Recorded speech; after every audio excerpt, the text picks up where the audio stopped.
Kalau dukhon itu perwujudan perpecahan, individualis, materialis, curiga, prasangka. Ya, banyak orang berbicara tidak melakukan, suka ngandani tapi dia nggak pernah dapat menjalankan seperti ungkapan yang dia telah sampaikan kepada yang lain. Banyak orang berpura-pura. Itu ciri-ciri situasi dan kondisi dukhon. Kemudian panik, bingung, banyak pekerjaan hilang. Banyak orang tidak bisa melakukan pemberdayaan dan budidaya bukan karena nggak ada peluang, tapi memang nggak bisa menciptakan peluang karena dukhon, karena tertutup. Karena terbiasa yang dilihat itu orang lain, nilainya orang lain. Karena beragama kita, kehidupan kita selama ini itu seperti sesama santri, sesama siswa, sesama murid yang memberi nilai dan rapot itu adalah temannya. Kamu sesat, itu kelas 10 2 sing dinilai 10 1, akhirnya tukaran kan begitu loh ya. Tapi kalau percaya yang membuat rapot itu ustadz kamu, ya wis percaya begitu loh. Jangan membuat rapot sendiri. Kita kan sering membuat rapot orang lain, itulah akhirnya ngerumpi, ngolok-ngolok dan seterusnya menjadi seperti sesama siswa itu membuat rapot. Kita gunakan satu kalimat, sesama bis dilarang mendahului. Kita akhirnya kan menjadi satu jargon kehidupan.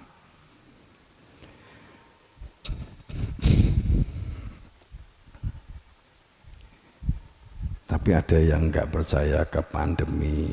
Kalau kamu nggak percaya ke pandemi, boleh, nggak ada larangan. Tapi fakta panik jelas ada. Fakta kemana-mana kalau kamu keluar dari sini harus pakai masker ada. Ini kan hanya masalah keseimbangan yang telah hilang. Oh ya, di dalam hadis itu akan ada nanti pada saat kiamat akan ada dukhon. Ini kalau digandengke, dikaitkan kan habis kiamat kan wong kan mesti kan bingung toh. Ya, pada saat kalimat ya nas yaumul qiyamah dukhon, akan datang dukhon di hari kiamat. Piye jajal.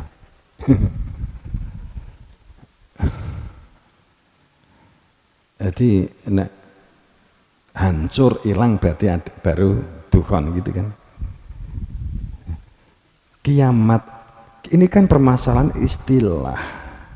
Saya nggak tahu biar judul kiamat ini kok jadi hancur itu saya nggak tahu. Itu jadi ini cacah kai. Cacah itu menyimpulkan bahwa kiamat itu hancur-hancuran. Ya kata yuk bocah-bocah kono-kono.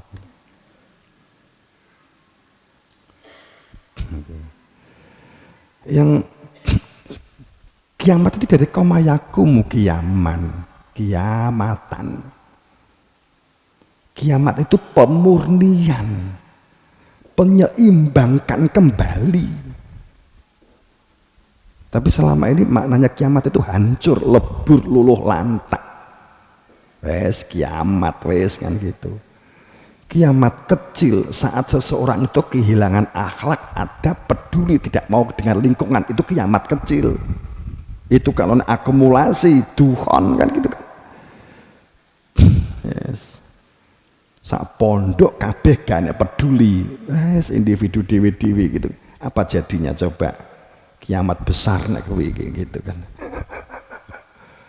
Nek masih sendiri kan gitu, kiamat kecil. Kiamat itu bangkit, koma itu berdiri tegak enggak, kembali jejak. Jadi justru terbalik-balik.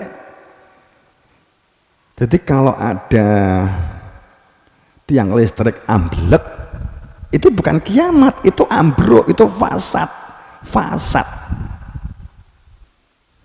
Gitu. Dan dikiamatke, dan dekne begitu kan, begitu loh. Aduh. Yang kita takum, dan didekne kan gitu. Nanti koma itu kebangkitan sadar atau tidak. Orang mati itu bangkit kesadarannya, inti manusianya tersadar. Itu adalah jadi gitu kiamat. Nah, kiamat besar-besaran bukan hak kita. Kita nggak tahu kapan, terus anggap aja nggak ada, begitu aja. Lu percaya hari kiamat, berarti percaya ada orang bangkit. Berarti percaya, kalau percaya hari kiamat, berarti kamu percaya pasti bakal mati. Kan gitu. Percaya pasti ada orang yang sadar. Saat ini orang itu nggak sadar sama sekali, bingung, judek, geblek, edan, gak waras. Kalau kamu percaya hari kiamat, ada orang yang goblok, kamu nggak akan ngelok-ngelok, kamu nggak akan memfitnah, kamu nggak akan membuli. Kalau kamu percaya hari kiamat, suatu saat saya yakin dia akan sadar. Itu kita percaya hari kiamat, gitu loh. Aplikasinya begitu. Agama itu fakta. Quran itu ayat. Semuanya hampir isim takrif, makrifat, mudhari',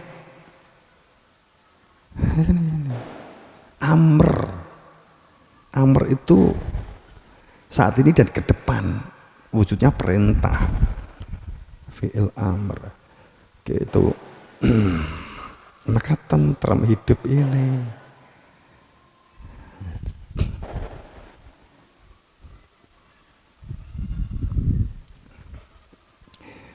Orang itu sebelum berumah tangga itu dibahas habis-habisan. Oh, nanti kamu rumah tangga itu begini, kalau punya syarat, kalau apalagi dalam pencarian, cari istri yang begini, syaratnya begini, buat tambahi syarat sendiri begini, ditambahi syarat bapak ibumu begini, kan begitu toh? Ya kan? Mau nikah, nek wis nikah, wis gak tahu dibahas.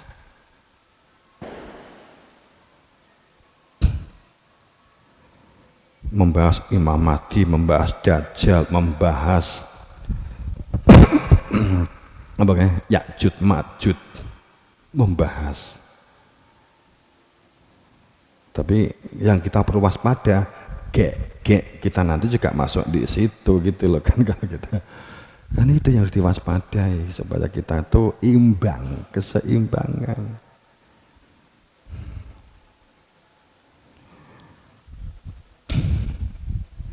Nah, di Yohanes pasal 16 ayat 9 itu juga saat Nabi Isa ngendikan dia itu menghindari konflik karena akan ada satu zaman ditampakkan kan gitu. Itu juga ada. Oke, segera itu semoga ayo bangun bebarengan, tapi kuncinya tetap bebarengan karena dukhon itu adalah perpecahan. Karena dukhon itu ego, kebenaran dirinya sendiri, nggak menjadi pendengar yang baik, penyimak yang baik, pencermat yang baik. Karena dukhon itu irasional, logika, harmonis, subjek bukan objek atau fanatik. Nah, itu kan kondisi-kondisi dukhon. Ini akumulasi, itu disebut kabut besar yang menutup. Oh ya, tadi yang terakhir, tetapi tadi sudah di hadis sudah tersebut. Dukhon itu banyak kejadian-kejadian sakit dan meninggal. Nah, itu ciri-ciri dukhon, panas ya, dan seterusnya. Jadi dukhon itu sebenarnya penyakit ini nggak lewat hidung. Loh, itu kesimpulannya selama ini itu kan hanya para ahli atau katakan di WHO itu kan hanya begini toh. Kira-kira endi lewat pernafasan. Mereka kan sing diserang pernafasan. Langsung menyimpulkan hidung kan begitu. Kira-kira hidung. Yo ora iso didelok kok. Iso apa mikroskop ngene. Ini gak iso gitu loh. Kemudian dibuat satu analisa, oh iya lewat hidung kan gitu. Bisa jadi kan gitu.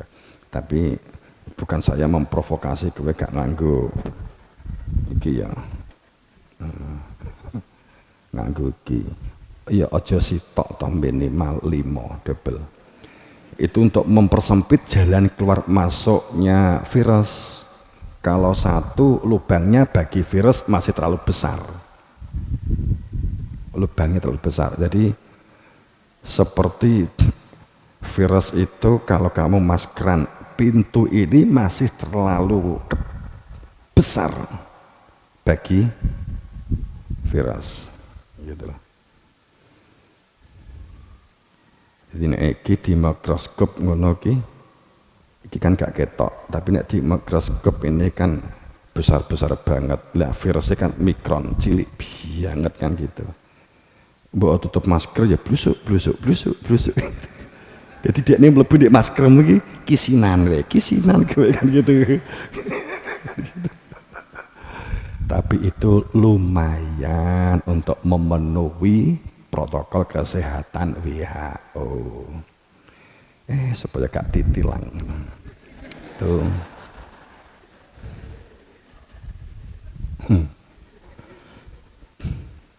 Protokol iki kabeh enek 16, enggak hanya memperkara masker tapi hidup sehat, yang dimakan sehat, lingkungannya itu seimbang antara oksigen karo karbon dioksida, tanaman itu kan agak loh gitu ya. Gitu.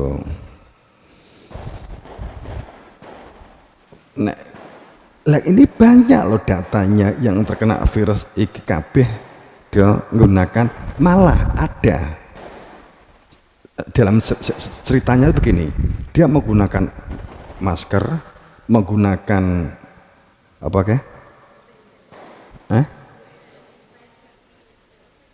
gue kemudian dikerukup kayak astronot ya lah.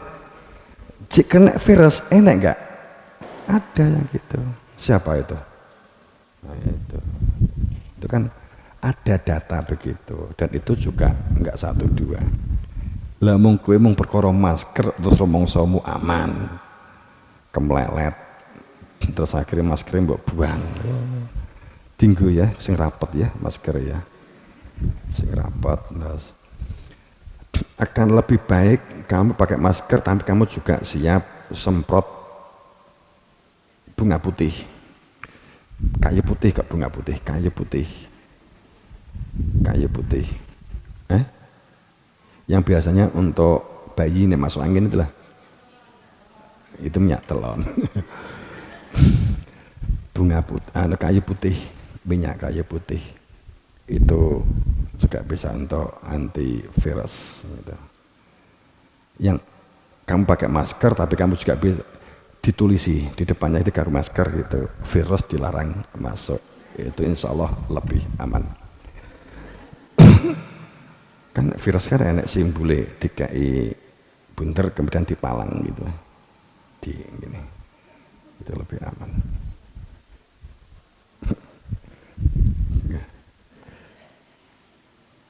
Saya nggak menyalahkan masker ya, gunakan masker, tapi jangan abaikan keseimbangan kesehatan itu loh.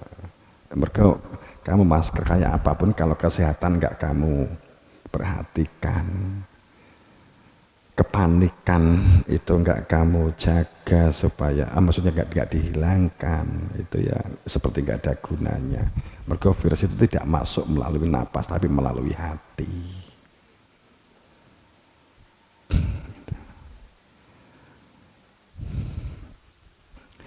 Saya kita sekali lagi membantu barengan kebersamaan keluarga, semoga mendapatkan beri-beri Gusti Wasitoh. Assalamualaikum warahmatullahi wabarakatuh.